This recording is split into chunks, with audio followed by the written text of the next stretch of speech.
Over the past decade, the incidence of obesity has reached epidemic proportions. Obesity is a definition that means that you have more than 30% body fat. Individual risk for obesity can be linked with factors that promote sedentary lifestyle. The prevalence of obesity is attributed to trends that coincide with unhealthy behavior. Those trends in obesity have played a major role in the general health of the global population. In the United States alone, the rate of obesity has risen by 50% in less than 40 years. For that reason, it is important to discuss the dynamic relationships that play a part in obesity. Risk factors in obesity are interrelated with diet, exercise, and poverty. Implications of obesity can be expressed through the rise of morbidity and mortality rates worldwide. Correlations between behavioral and environmental aspects help to explain why obesity has become so universally prevalent. In impoverished communities, independent variables of obesity constitute a greater proportion in economically depressed areas. As the frequency of obesity increases, consumption of fast food in low-income areas has also grown. Etiologic variables of obesity can be tough to pinpoint because they are multifactorial and idiosyncratic. Fast food consumption and exercise appear to be key components that sponsor obesity, yet obesity is a complex issue that many people are struggling to understand. According to statistics, there is an approximate prevalence of 937 million obese adults worldwide.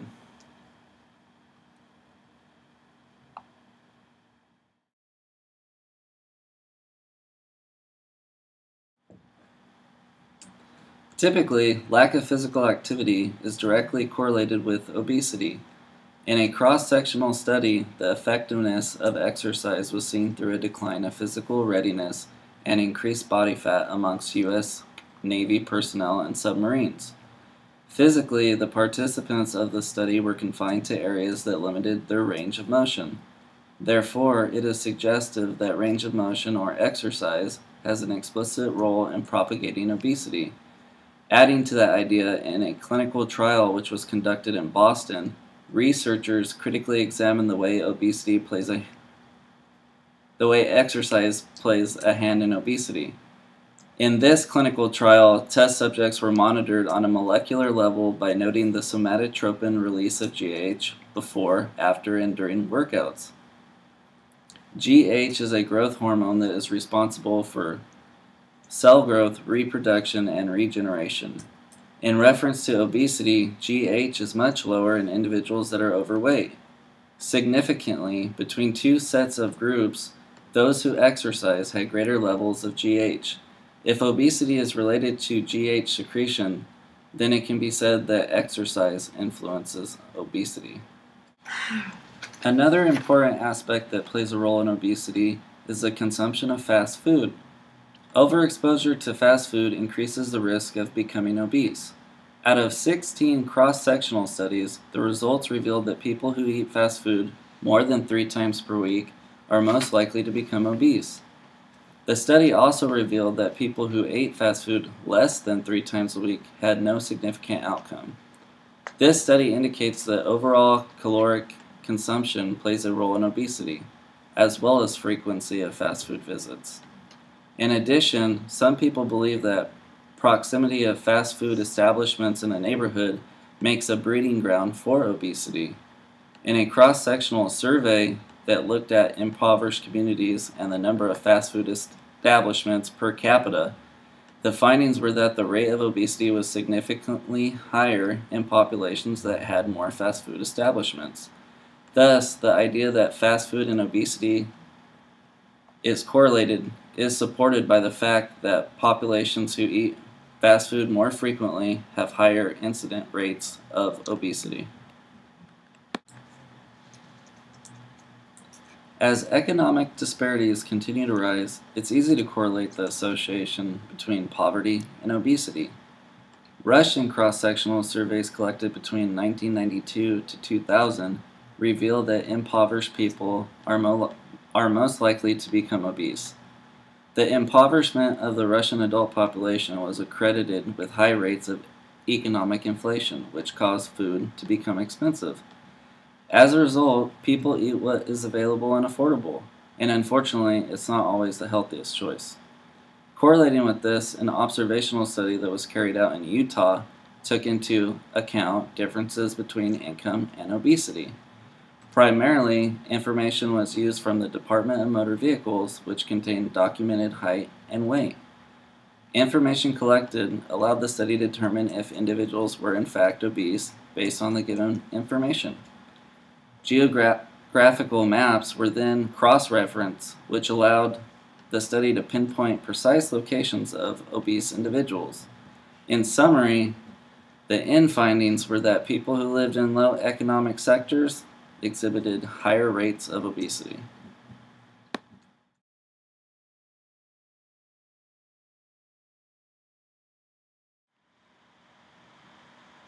So what are the research questions you might ask? Number 1, does exercise have a huge effect on obesity in adult population? The null hypothesis for this is there is no statistical significant difference in the rate of obesity among adults who exercise and who do not. Question number 2, can being poor affect the rate of obesity in adult population? The null hypothesis is there is no statistical significant difference in the rate of obesity among adults who are poor. The research question number 3, can eating fast food create obesity in the adult population? The null hypothesis for this is there is no statistical significant difference in the rate of obesity among adults who eat fast food and who do not.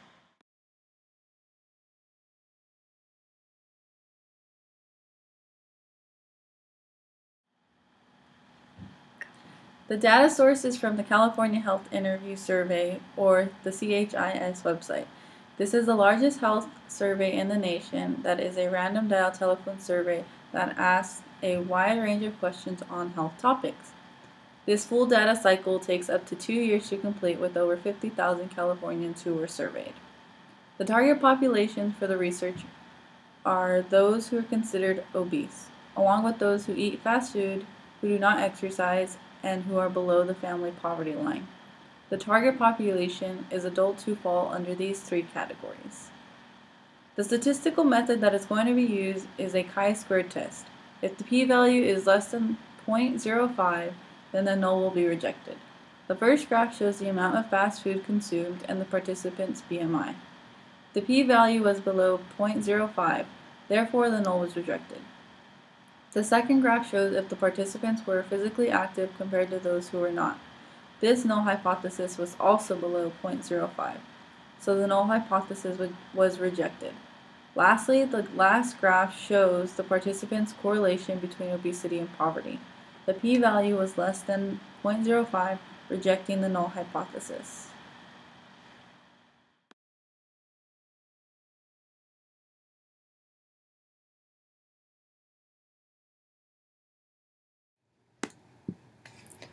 When analyzing statistical data, the p-value is used to measure the probability that findings occurred by chance or mistake.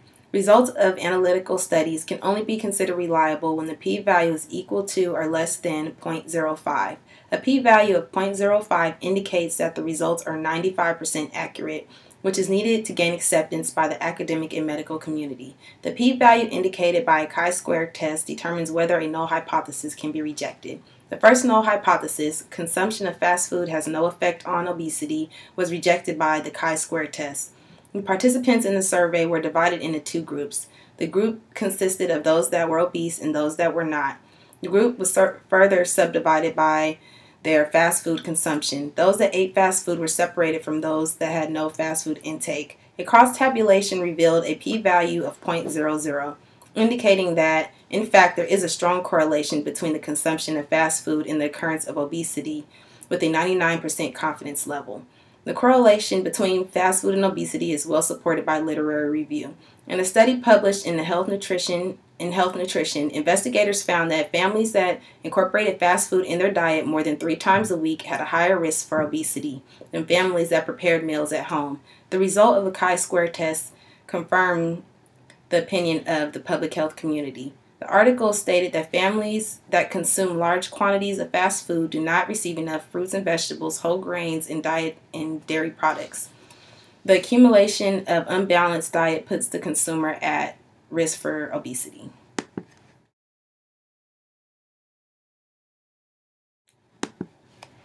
Another question of interest was the impact of physical activity on obesity. The null hypothesis stated the lack of physical activity has no effect on BMI. The same mechanisms were applied to determine the contribution of sedentary lifestyle to obesity. Participants were divided into two groups, those with a healthy BMI of 24.99 and under, and those with an unhealthy BMI of 25 and over. That group was further subdivided into those that engaged in some form of physical activity and those that did not. After inputting the data, a cross-tabulation was performed and created a chi-square test. The chi-square test contained a p-value of 0.00. The p-value of 0.00 indicated there is a strong correlation between the absence of physical activity and an unhealthy BMI. This data is supported by literary review. In an article published in the Pediatric Blood Cancer, the author stated that 60% of adults in the U.S. are not getting the recommended level of physical activity to maintain a healthy body weight. Failing to engage in minimum required physical activity is a risk factor for becoming obese. In his article, not only did the author recognize sedentary lifestyle as a contributing factor to the epidemic of obesity, he indicates that exercise is a protective factor against obesity. Furthermore, he discussed issues that contributed to obesity in America. He highlights the issue of American culture that reinforced sedentary behavior.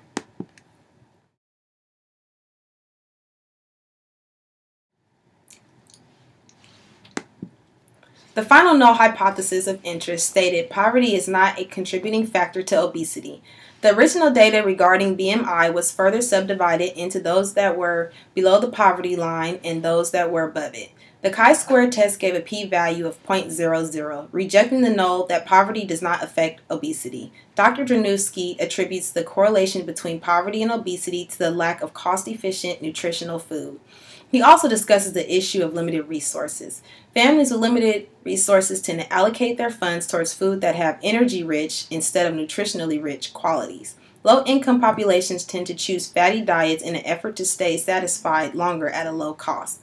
When resources are scarce, which tends to be the case in low-income households, it is imperative that food purchase will provide family members with enough energy to sustain them until the next meal. This concept explains the results of the cross-tabulations performed.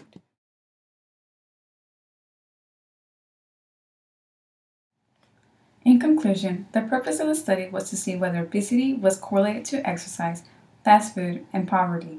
Lack of exercise and living a sedentary lifestyle, eating fast food often will increase an individual's calorie intake, plus the proximity of fast food establishments. People living in impoverished communities are more likely to eat what is affordable. These are factors of exercise, fast food, and poverty that increase an individual's chances of becoming obese. The study was conducted through data charts from the California Health Interview Survey, which helped find those who were considered obese. The target population for this study were adults. For example, how obesity and exercise, obesity and fast food consumption, and obesity and poverty level intercorrelate with one another. The statistical method used for this study was the chi-square by finding the p-value. If the p-value was less than or equal to 0.05, then the null hypothesis was rejected. Based on the findings, the results showed that the first null hypothesis between the consumption of fast food and obesity was rejected.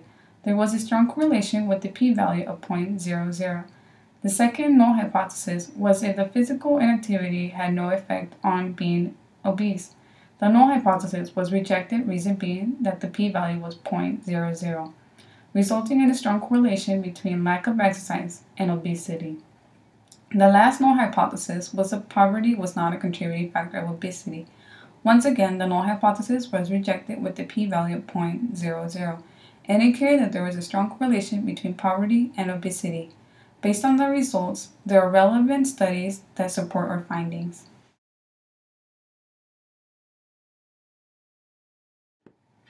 A potential policy that can help reduce fast food consumption among individuals is taxing fast food or unhealthy food. Studies have shown that raising the price of fattening foods or unhealthy foods by 10% has reduced the consumption about 8%. For example, there are states that are taxing sugar sodas, which have seen a decrease in sugar soda consumption. Other states that decided not to tax sugar sodas showed an increase in obesity. If we modeled taxing fattening foods and implement it to fast food restaurants, we might be able to reduce consumption as well as obesity. In addition, low-income communities will benefit from this. Policymakers could use the revenue made from fast food taxing to increase food stamp allotments. Policymakers can specify to be used only towards buying healthy foods.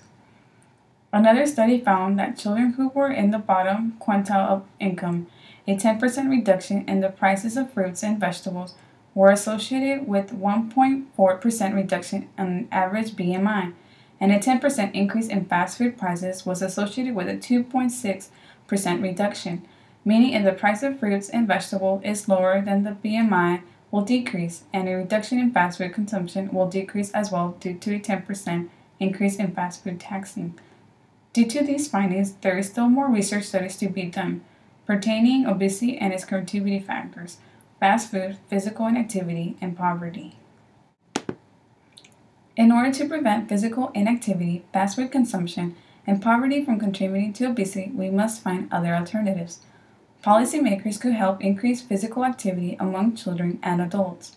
Children and young adolescents who are obese tend to stay obese as adults.